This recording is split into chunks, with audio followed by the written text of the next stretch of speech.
Yo, what's up, Longhairs? Elefante here, and I'm here with my good buddy Justin to talk about some curly-haired tips and tricks when you're trimming. How to trim curly hair, some do's and don'ts. We're here at Evolving Hair Studio with Naomi, who cuts my hair. And Justin, what are you looking to have done today? I just want a little trim. I got, some dead split ends, some hair that doesn't match up well in the length department, and so I need some help. All right, well, we're gonna go introduce you to Naomi real quick, and yeah, we'll take it from there.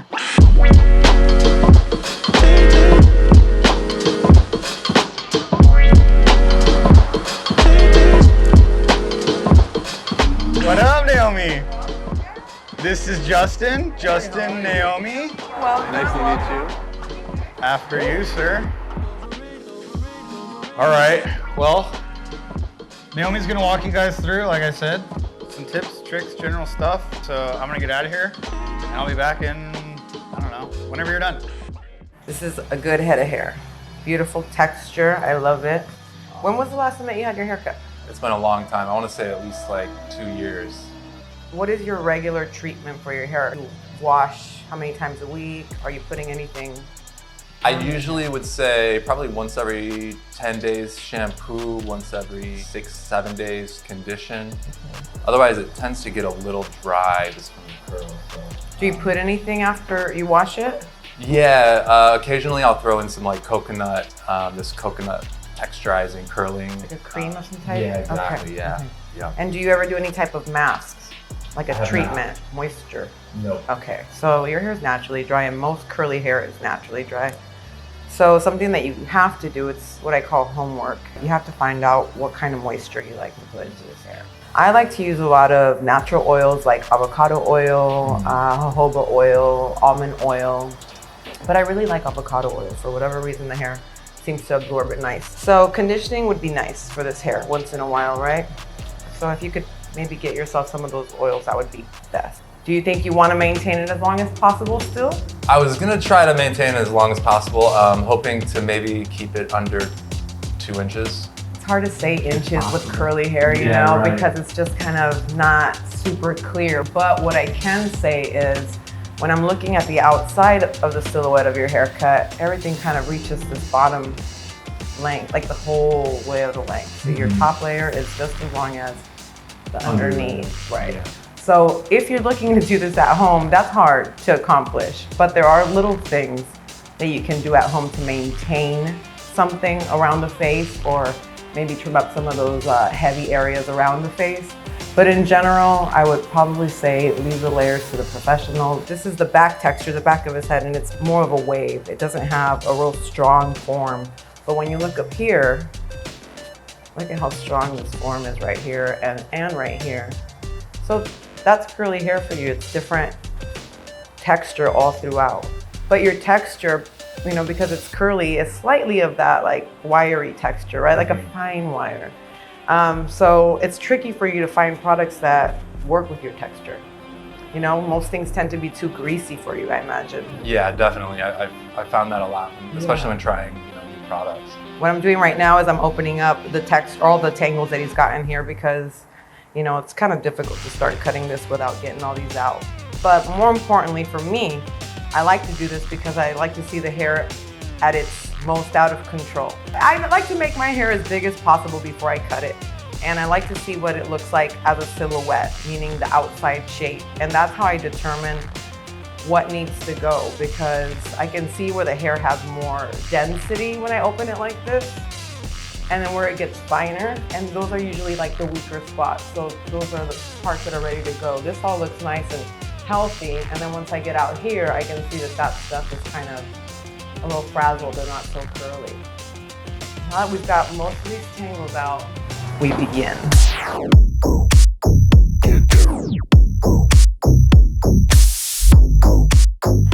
So when you're detangling your hair, it's a lot of work, but what's worse is when we see all this hair coming out. So I always suggest getting your hair detangled as much as possible before you get in the shower, because only from personal experience and from working on people actually too, but there just tends to be a lot of hair loss. Plus the hair stretches the most when it's wet. So if you're stretching that hair out and trying to detangle it, what you're causing is breakage. and you're gonna break some of those hairs, and eventually those just stay unhealthy because they continue breaking. If that breaks because it's unhealthy and then it just leaves a rough end, kind of like when you break a nail. Everyone's tangles are different, but because you have this texture that's fine and curly, sometimes we get really bad knots. Those knots are so hard to get out of your hair. There's like a lot of things you really can't use to get them out, except for, I like to use a safety pin or a needle to get in there and break that up. And I want to talk about a little bit with the section that I'm beginning. So everything that I just sectioned off is from the ears forward. And all the hair that sits ears forward is usually what's sitting around your face. So if you're cutting further than that, then you're more than likely cutting into your length if you're trying this at home. All right, so let's start in this front section. It's like a little triangle, like a half triangle. And it's usually to the curve of the head, you know, that's why it's not necessarily straight, but it's like a little half triangle. And this part will have its own too. Let me show you. So this piece right here, it's almost like a direct shot at what I'm talking about. So once we bring those two together, that side and this side, it's like a lopsided triangle. But that's okay because his part is off center. So. And we have to pay attention to that too, where your hair naturally parts. If you cut your hair in an area that you're not usually parting it because you think it's going to be even that way, it's going to be the exact opposite of that. You're not going to be even because that's not where your hair parts. So if I were to cut your hair dead center here to make it even, but naturally you're slightly off, then this hair won't match. If you're a little scared to just jump right into this, I would be. Take this in small sections. Take that little bang area section and then take right next to it and underneath it. Separate this top part if you can so that you don't cut the wrong area basically. Just cut it in small sections. Take this big section, make smaller sections out of that according to how the hair naturally wants to separate. And I like to hold it directly away from the person because that way I'll have a little corner that'll soften up once I drop that out. Make sure that you're not taking off more than you want because once that shrinks up, there's no going back. When you're holding the hair between your fingers, try not pulling it as much as possible. So loosely, really loosely. When you look up here, it doesn't even look like I'm pulling the hair really, I'm just holding it. I can pull a little bit, but if I'm doing this, see how straight that looks? That's not good. I need to let it be natural, how it really wants to be.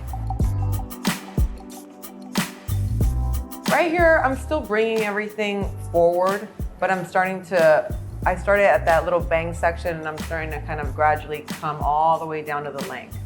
So I'm connecting the shortest point to the longest point and then still cutting a tiny bit off that longest point. This is our short point. We've cut that and we still have a little bit of this to go. And then we'll bring this a little forward and that'll still be trimmed up a tad. Opening it up around the face so that when it dries, it doesn't get that same bell shape he had before. Okay, Justin, you said it had been a couple of years since you last had your haircut, right? Yep. How often would you like to have your haircut? Ideally, if I'm maintaining it throughout the year, I would say maybe once a year just to trim and get rid of some of those like split and dead ends. All right, yeah, so low maintenance. A more realistic number would be twice a year. Okay.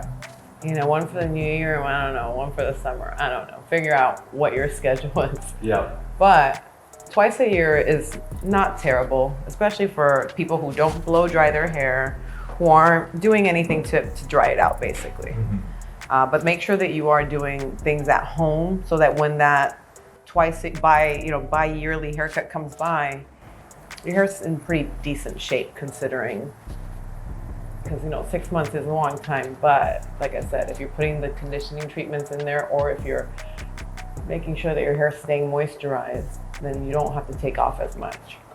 I love natural moisture. If I can get a natural conditioner for my hair, that's always the way I want to go. So I like to go with the avocado oil, jojoba oil, or almond oil.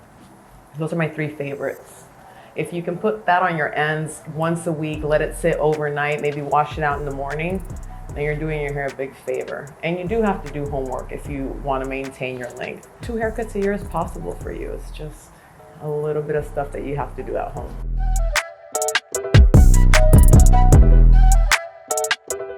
How should you dry your curly hair? I find that a lot of people that have curly hair just like to let it dry naturally. But sometimes it's, too cold out, we might be going somewhere, and so there's always gotta be another option, right? I like to first scrunch it. A lot of people like to do a t-shirt. If you're looking for another option other than drying naturally, there's always diffusers. The difference between a regular blow dryer and a diffuser is that it's gonna deliver the hot air, but it's gonna disperse it, where it's coming at the hair a lot more gentler than if you were just using the regular blow dryer, because it shoots it a little more aggressively. So these are the perfect examples of those little tangles. This is nothing, this is pretty small, but they get a lot worse than this, and you wanna go in with something sharp, small. This puzzle back here will have a few pieces. We're gonna have this top part, which is gonna be the layer, and then underneath here, I'm gonna reshape in this length, and then just cut these tiny corners a bit out. So most of this will be held above the head in this type of direction, forward and up. And the underneath will eventually connect when we hold it out, straight out. Everything from the ears up is layers. Everything from the ears down is length. All right, so if you're trying to get your hair to grow faster or healthier, there's a lot of things that you could do. A lot of people like to take vitamins. I don't know if you take vitamins, but that's actually very helpful. I feel that when a lot of my clients are taking their vitamins, their hair is actually pretty healthy and comes in pretty quickly too. If you're in an awkward stage, meaning growing from real short and trying to grow it out to something longer, it's okay to get a haircut. It's okay to get a haircut that's gonna reshape in and make it look wearable, presentable. A lot of you guys talk about, how crazy it looks and you don't wanna go anywhere. I get it, who does wanna wear a beanie all the time or a hat? So it's a matter of maintaining the shape. Even as it grows out, think about, you start at point A and you're trying to get to C, but when you're in B, you have to consider things that maybe you didn't necessarily think were a haircut that you'd wanna wear. But since you're in that awkward stage or at that length, you gotta look at haircuts at that length and see what might look good on you so that you don't look crazy. Matching up to the last section that you cut. So this is the very last part of the haircut. If you're trying to maintain the length, you wanna let that be till the end. So this is the end. I've gone through it. I've cleaned it up, brought it up a little bit so it doesn't look so disconnected from the new layers that I put in there. And I'm also gonna go through it right now and just soften up this little bit in the back that's looking a little bit heavy because we just brought up that length. Just a little corner that we're gonna cut out. And the way I'm holding this section is gonna be the same way that you'd be holding the section that I was talking about earlier in order to kind of bring this section down from looking so wide.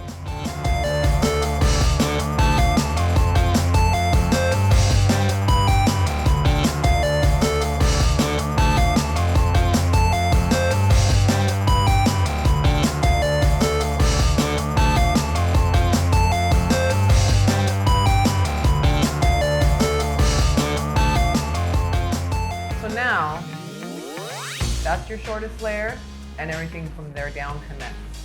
Awesome.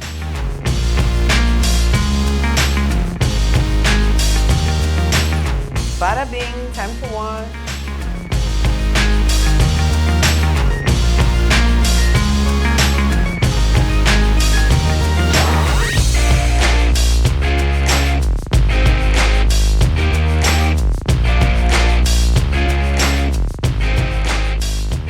So if you want it to be a little bit more natural and a little bit of that beach wave, then you don't want to brush through it once you've washed it.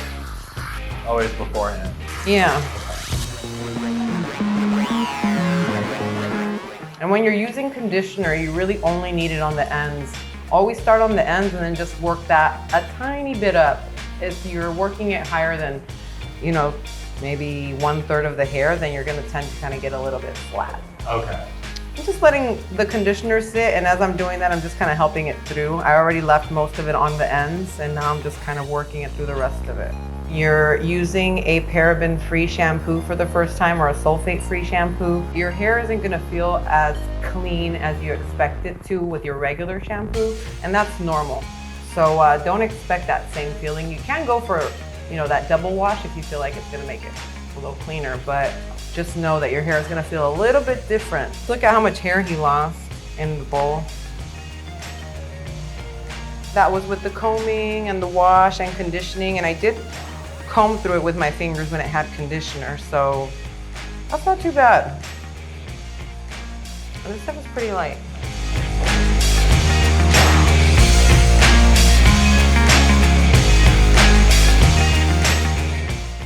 So like I said, I'm running my fingers through here, but I'm not really running a comb and opening up every single curl, you know?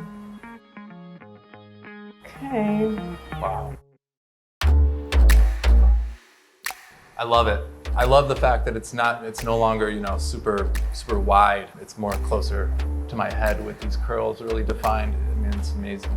As it grows out too, it'll be the same shape, only a longer version of itself. So it's gonna maintain the shape. I mean, after some time, you'll start to see that those weight lines start to come back. Yeah. That's how you know it's time to give me a call and get this back in shape. Yeah.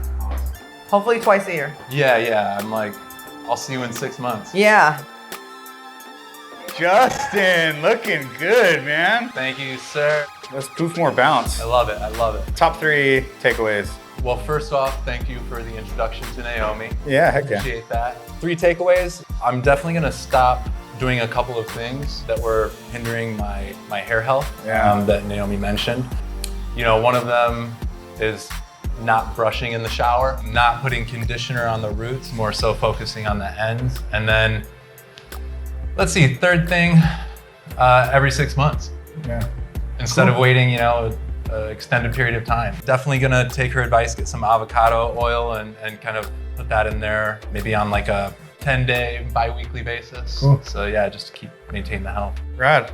Well, Love Justin, it, I'm glad, man. Thank you so much for being here, dude. Yeah. Naomi, thank you again. Yep. Evolving Hair Studio. I hope you guys learned something today. Till next time. See you. Peace.